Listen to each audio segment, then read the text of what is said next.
student. Today we study about intermittent pneumatic compression. First of all, we study about introduction. The application of intermittent air pressure through the inflatable sleeves.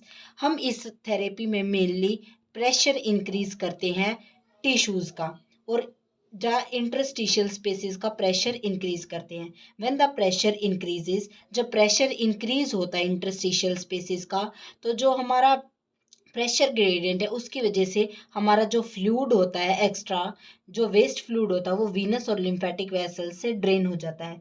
Intermittent pneumatic compression basically based है increase और decrease of interstitial pressure. Equipments क्या है अब इसके देख लेते हैं. The intermittent pneumatic compression unit consist of. Intermittent pneumatic compression consist करती है कंट्रोल बॉक्स को, द पंप को, द होसेस को और कंप्रेशन स्लीव्स को. जो कंट्रोल यूनिट है वो रेगुलेट करती है हमारा on and off time as well as pressure on the inflatable sleeves. वो हमारा ऑन एंड ऑफ टाइम को रेगुलेट करती है और प्रेशर जो होता है इन्फ्लाटेबल स्लीव्स को उसका रेगुलेट करती है. और जो होस होता है वो कनेक्ट करता है कंट्रोल यूनिट को एयर चैम्बर से. और दो नंबर ऑफ होसेस होते हैं वो अलग अलग हो सकते हैं जितने एयर चैम्बर होंगे. नेक्स्ट हमारा है पैरामीटर्स. द पैरामीटर क्या क्या है अब न्यूमेटिक कंप्रेशन थ्योरी के. पैरामीटर है हमारे inflation pressure, inflation and deflation time और टोटल ट्रीटमेंट टाइम क्या है इंटरमिटेंट न्यूमेटिक कंप्रेशन का. अब पहला है इन्फ्लेशन प्रेशर. इन्फ्लेशन प्रेशर क्या होता है, जो प्रेशर क्रिएट होता है हमारे इंटरस्टिशियल स्पेस में, हम उसे इन्फ्लेशन प्रेशर कहते हैं. और जो हमारा नॉर्मल प्रेशर होता है वो 30 mmHg होता है. और हमें इंटरमिटेंट न्यूमेटिक कंप्रेशन में प्रेशर इंक्रीज करना होता है ताकि जो हमारा फ्लूइड है वो ड्रेन हो जाए. तो हम इन्फ्लेशन प्रेशर है वो हायर लेते हैं आर्टीरियल कैपिलरी प्रेशर से. वो होता है 30 to 35 mmg इज सफिशिएंट.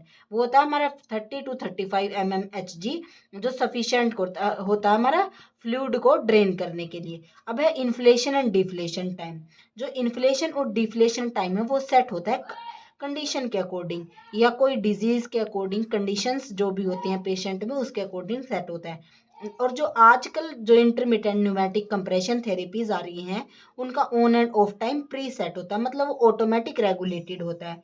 अगर एग्जाम्पल भी देख लेते हैं, अगर इन्फ्लेशन टाइम 80 सेकेंड है तो डिफ्लेशन टाइम हमारा 25 सेकेंड होगा. और ट्रीटमेंट सेशन, और अब ट्रीटमेंट सेशन कितनी देर का हो सकता है. द टोटल जो टोटल ट्रीटमेंट टाइम हो सकता है वो कंडीशन का 45 मिनट से 4 आवर हो सकता है. और हाउ एवर जनरली हम कंसिस्ट करते हैं इसे 45 मिनट टू 1 आवर. इसका एप्लीकेशन जनरली 45 मिनट से 1 आवर तक होता है. डोजेज क्या, अब कितना किसको किस पेशेंट को कितना देना है वो हमें मेंशन या तो थेरेपिस्ट चेंज कर सकता है. और जो जॉब्स इंस्टीट्यूट है उसने हमें दिया था कि प्री सेट जो टाइम है इसका हम इस कंडीशन के अकॉर्डिंग इतना टाइम दे सकते हैं. वो है पोस्ट मैसेक्टमी लिम्फ एडिमा. अगर पोस्ट मैसेक्टमी लिम्फ एडिमा है तो हम प्रेशर दे सकते हैं 30 to 35 mmHg. और इसका ट्रीटमेंट टाइम हो सकता है 2 ट्रीटमेंट हो सकते हैं, 8 डे फॉर 3 आवर. 2 ट्रीटमेंट देंगे एक दिन में 3 आवर्स के. इन्फ्लेशन टाइम हो सकता है 80 to 100 सेकेंड और डिफ्लेशन टाइम है 25 to 30 सेकेंड.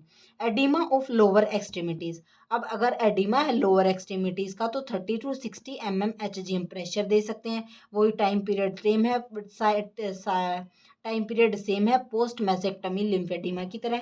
और ऐसे इन्फ्लेशन डिफ्लेशन टाइम भी सेम है. अब है हैंड एडिमा.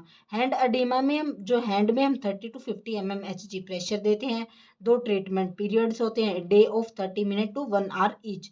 और हम जो हैंड एडिमा में हम जो इन्फ्लेशन डिफ्लेशन और ये इंटरमिटेंट न्यूमेटिक कंप्रेशन देते हैं वो फ्लेक्शन पोजीशन में देते हैं 5 to 10 मिनट्स के लिए. स्टम्प रिडक्शन, ऐसे ही हम स्टम्प रिडक्शन में जो देते हैं उसका प्रेशर रहता है 30 to 60 mmHg. और जो ट्रीटमेंट है वो 4 आवर्स का हो सकता है और इसका इन्फ्लेशन टाइम 40 to 60 सेकेंड है और डिफ्लेशन टाइम 10 to 15 सेकेंड है. अब हम पढ़ेंगे इसके क्लिनिकल यूजेस. क्लिनिक में इसके क्या क्या यूज है. फर्स्ट यूज है क्रोनिक वीनस इनसफिशिएंसी. हम इसे सीवीआई पेशेंट्स के अंदर दे सकते हैं जिनमें जैसे स्किन ट्रोफिक चेंजेस हो, डिस्कम्फर्ट हो, हाइपरटेंशन की वजह से.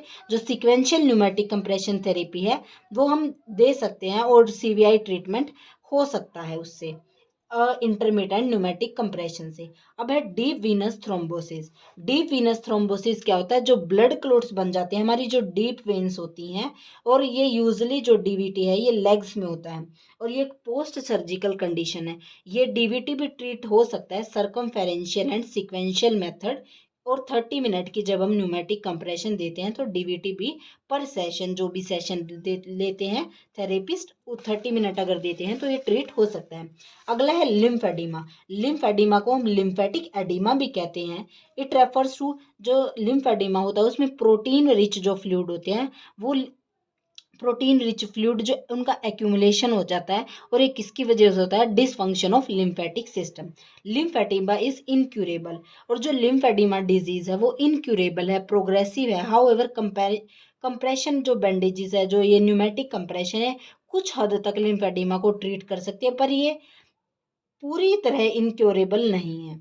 अब इस इंडिकेशंस क्या है, किन किन कंडीशंस में हम न्यूमेटिक कंप्रेशंस को यूज़ कर सकते हैं? वो है सब acute and chronic traumatic edema, chronic venous insufficiency, lymphedema, wound healing, और वेरिकोज वेन एडिमेसिस, जिनके हैंड्स वगैरह कटे होते हैं उनमें, shoulder hand syndrome, hand edema, इन सब कंडीशंस में हम न्यूमेटिक कंप्रेशन थेरेपी को दे सकते हैं। अगला कॉन्ट्रा इंडिकेशन, अगर कोई हमें एक्यूट ट्रोमेटिक इंजरी है तो हम उसमें नहीं दे सकते। इमिडिएटली आफ्टर फ्रैक्चर नहीं देख सकते।